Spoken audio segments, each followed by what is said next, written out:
La libertad animal hoy y siempre, porque fijaos dónde llega la crueldad del ser humano, que por 4 monedas sueltas y 4 billetes el ser humano se aprovecha de los animales, los explota, los maltrata para sacar 4 euros.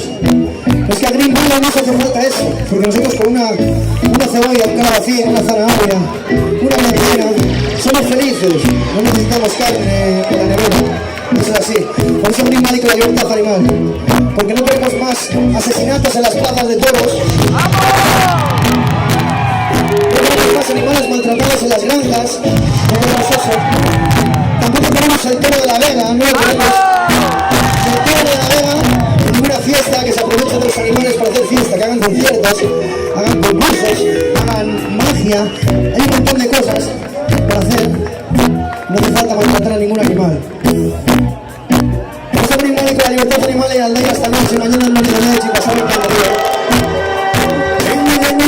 Asesinatos en las plazas, como matan, ¿sabes? Solo por ti una caza, que los niños con las fotos del billete y las cadenas, la mano por España, son el juego, son las reglas, son horribles descargas de liberación, matarles por pura diversión, instalan los frenos, engaños en las peleas, arreglando el planeta y cuéntame, no matan a animales sin nada.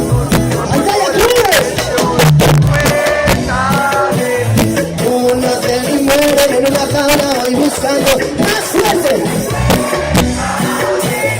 Estamos tratando con las aves de este mundo sin control.